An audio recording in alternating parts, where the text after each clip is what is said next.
नमस्कार दोस्तों, माँ काली का आशीर्वाद और बजरंगबली की कृपा आप सब पर हमेशा बनी रहे। दोस्तों, आज हम इस बात पर चर्चा करेंगे कि जब आप किसी मंदिर में जाते हो तो मंदिर में जाने के बाद जब आप माथा टेक रहे होते हो और रखी हुई माला या कोई चढ़ाया हुआ पुष्प होता है जो आपके आगे गिर जाता है, या आपके घर के मंदिर में पूजा कर रहे होते हो तो फोटो या मूर्ति पर चढ़ा हुआ पुष्प आपके अपने आप ही गिर जाता है, तो उसका क्या अर्थ होता है। देखिए दोस्तों, जब आप कभी मंदिर में जाते हो और माला या फूल आपके माथा टेकने पर आपके सामने गिरता है तो उसे आपको उठा लेना है और उठा करके आपको अपने घर के मंदिर में रख देना है। या फिर अगर आप चाहते हैं कि आप कोई कार्य करते हैं या कोई जॉब करते हैं या कोई आपका खुद का बिजनेस या दुकान है तो उस पुष्प को अपने बैग में रख सकते हैं। अगर आपके पास दुकान है तो उसे दुकान के गल्ला पेटी में उसको रख सकते हैं, या फिर माला है तो माला को पूजा घर में रख सकते हैं, क्योंकि ये शुभ होता है और भगवान का जो आशीर्वाद होता है तो वो फूल या माला के माध्यम से आपको प्रदान करते हैं। क्योंकि ये जो क्रिया होती है ये स्वतः नहीं होती, ये आशीर्वाद के माध्यम से ही हमको प्राप्त होती है। भगवान ही हमको आशीर्वाद देते हैं। तो इस प्रकार से जब आपके साथ ये परिस्थिति हो तो ये सोचना चाहिए कि आपके साथ शुभ हुआ है और ये भगवान का आशीर्वाद मुझ पर हुआ है, ये अशुभ नहीं होता और ये शुभ लक्षण होते हैं। क्योंकि भगवान प्रसन्न होने के बाद ही आपको इस प्रकार का आशीर्वाद देते हैं।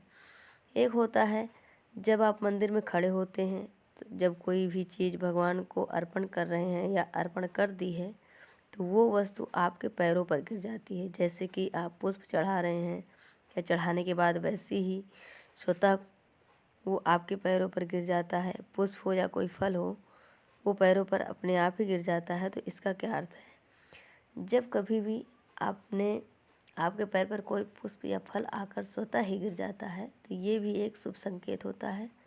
जिस भी देवता के लिए आपने वो अर्पण किया है उसके द्वारा ये संकेत होता है कि जिस प्रकार से आपने उनको सम्मान दिया है, यानी सम्मान और आस्था से ही हम भगवान को पुष्प अर्पित करते हैं, नैवेद्य अर्पित करते हैं।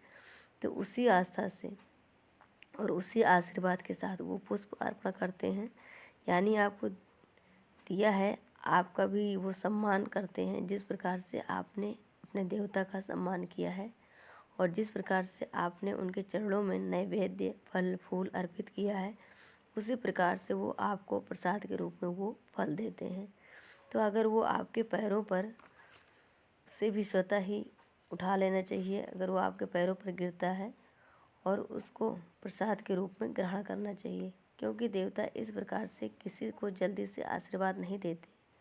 पुजारी उठाकर आपको कोई भी फल दे सकते हैं, लेकिन भगवान को किसी न देखा होगा कि वो उठा करके आपको फूल देंगे या फल देंगे। जो भगवान को देने का तरीका होता है वो यही होता है कि स्वतः ही वो चीज़ आपके सामने गिर जाती है। तो इसी प्रकार से भगवान वो चीज़ आपको देते हैं तो आपको उसे तुरंत उठा लेनी है, उसको आशीर्वाद समझना है।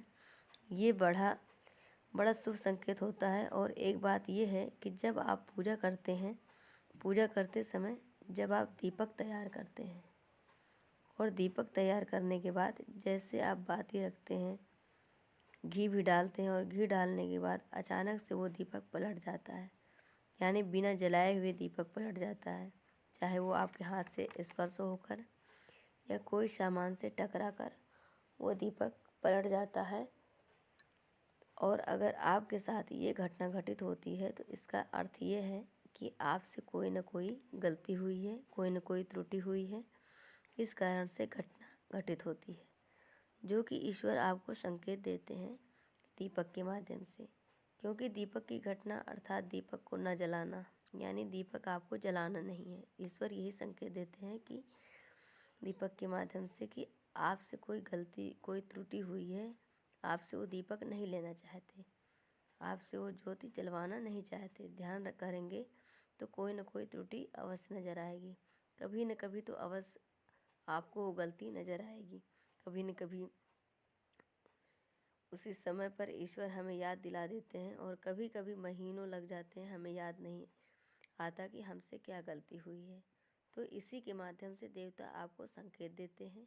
अगर आप वचन करते हैं तो वचन निभाइए। तो यही कारण होता है कि जब भी दीपक पलटे तो अपनी त्रुटि को ध्यान करें। दोस्तों, ये जानकारी आप सभी के लिए। माँ काली से प्रार्थना करते हैं कि आप हमेशा खुश रहें, स्वस्थ रहें। जय माँ काली, जय बजरंगबली।